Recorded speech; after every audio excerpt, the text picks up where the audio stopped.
राजस्थान में निजी विद्यालय संचालकों ने सरकार की नीतियों के खिलाफ विरोध प्रदर्शन किया और उदयपुर कलेक्टर को मुख्यमंत्री के नाम पर ज्ञापन सौंपा। आरबीएसई और CBSE private school alliance Udaipur division के बैनर तले आयोजित इस प्रदर्शन में निजी स्कूलों की स्वायत्तता और वित्तीय समस्याओं के समाधान की मांग उठाई गई।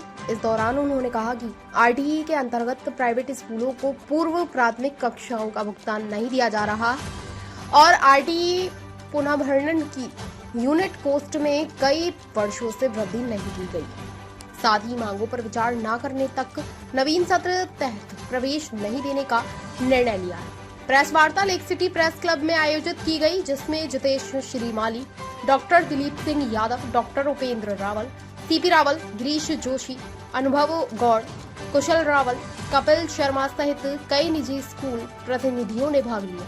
उन्होंने चेतावनी दी कि यदि सरकार शीघ्र निर्णय नहीं लेती तो विद्यालय संचालन को स्थगित कर दिया जाएगा और विरोध प्रदर्शन तेज किया जाएगा।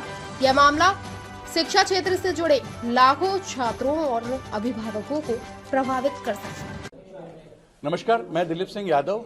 अपार आईडी को लेकर के अभी पूरे देश में अपार आईडी क्रिएट की जा रही है स्टूडेंट्स की। ये हम इसका स्वागत करते हैं और ये काफ़ी अच्छी हमारे केंद्र सरकार की पहल है। लेकिन हम आज आप मीडिया के माध्यम से कहना चाहते हैं कि इसको लेकर के जो विसंगतियां आ रही हैं, क्योंकि जब स्कूल किसी भी बच्चे को अपने यहाँ एडमिशन देता है तो उस समय में जन्म प्रमाण पत्र और ट्रांसफर सर्टिफिकेट के आधार पर उस विद्यार्थी का विद्यालय में प्रवेश होता है। और आधार कार्ड जो है वो कई बार आधार कार्ड की योजना जो है बाद में भी शुरू हुई है और कई विद्यार्थियों का आधार कार्ड उस समय में नहीं होता है और बाद में बनता है। तो उसको लेकर के जो बच्चे के डेटाबेस में जो चेंजेस होते हैं, तो जब तक बच्चा आधार कार्ड में करेक्शन नहीं करवाएगा, सरकार उस व्यवस्था को सुगम और सुलभ नहीं करेगी, तब तक अपार आईडी का जनरेशन विद्यालय स्तर पर और विद्यालय की सहमति से किया जाना संभव नहीं हो पाएगा। तो आपके माध्यम से मैं सरकार को कहना चाहता हूं कि अपार आईडी को के काम में तेजी लाने के लिए विद्यालयों पर दबाव बनाने की बजाय वो आधार के करेक्शन और जो उससे संबंधित दस्तावेज हैं उनको सबसे पहले उनमें सरलीकरण लाए।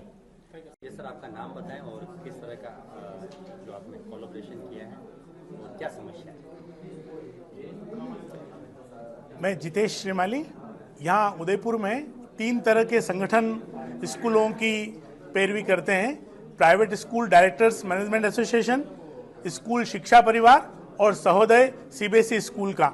अभी पिछले समय में सरकार के द्वारा जो समस्याएं हमारे सामने लाई गई उनको देख करके हमने पूरा एक अलायंस बना लिया है और उसके माध्यम से हम आप मीडिया के माध्यम से सरकार को भी और अपने अभिभावकों तक भी ये समाचार पहुंचाना चाहते हैं कि सरकार जिस तरह से नए नए रोज तुगलकी फरमान निकाल रही है। अभी यूनिट कॉस्ट की और एक बात की जा रही थी।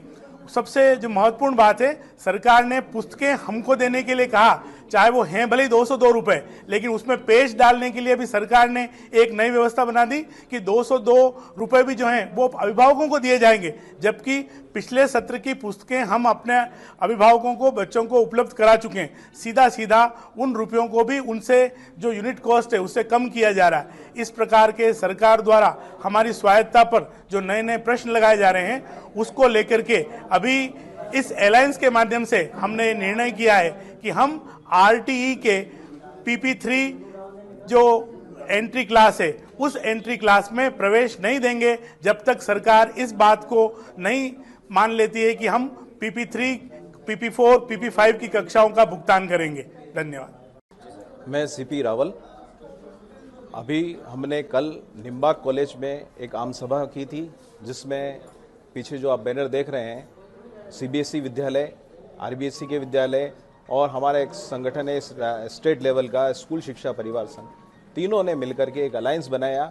और हमारी जो प्रमुख ज्वलंत जो मुद्दे हैं अभी वर्तमान में है, एक तो आरटी का यूनिट कॉस्ट और एक प्री प्राइमरी एडमिशन जो आरटी के अंदर लिए जाते हैं, जिसके पुनर्भुगतान के लिए सरकार ने स्पष्ट इनकार कर दिया, जिसका हम केस जीत भी चुके हैं हाई कोर्ट के अंदर, लेकिन वो नहीं देने की मंशा से डबल बेंच में उन्होंने अपील दायर कर दी है। उसके संदर्भ में हम सभी लोगों ने एक निर्णय किया है कि हम जब तक हमारी प्री प्राइमरी सेक्शंस का पुनर्भुगतान नहीं हो जाता, हम प्री प्राइमरी सेक्शंस में आरटी के एडमिशन नहीं देंगे। हम फर्स्ट क्लास में देंगे लेकिन प्री प्राइमरी सेक्शन के अंदर एडमिशन नहीं देंगे।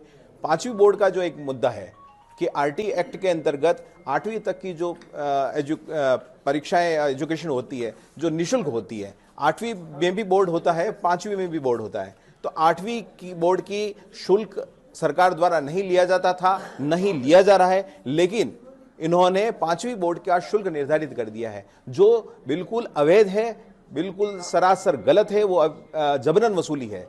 वो सहायता के रूप में हमसे ये वसूल करना चाहती है। सहायता ली जाती है, दी जाती है, वसूली नहीं जाती है। उसी का हम विरोध कर रहे हैं। दूसरा है क्रीड़ा शुल्क। 6ठी से 12वीं तक के बच्चों की जो क्रीड़ा होती है उसका शुल्क सरकार लेती है। जो बच्चा खेलता है तो हम उसका शुल्क देने के लिए तैयार है, वो बच्चा भी देने के लिए तैयार है, लेकिन वो 10 बच्चे अगर स्कूल से खेलने के लिए जा रहे हैं तो वो 400 बच्चों का शुल्क वो हमसे लेते हैं, जो सरासर गलत है। हम उसका विरोध करते हैं। आरटी के बारे में ताज़ा खबरों से जुड़े रहने के लिए हमारे चैनल को सब्सक्राइब करें और बेल आइकन को दबाना ना भूलें ताकि हर खबर की नोटिफिकेशन आपको मिलती रहे।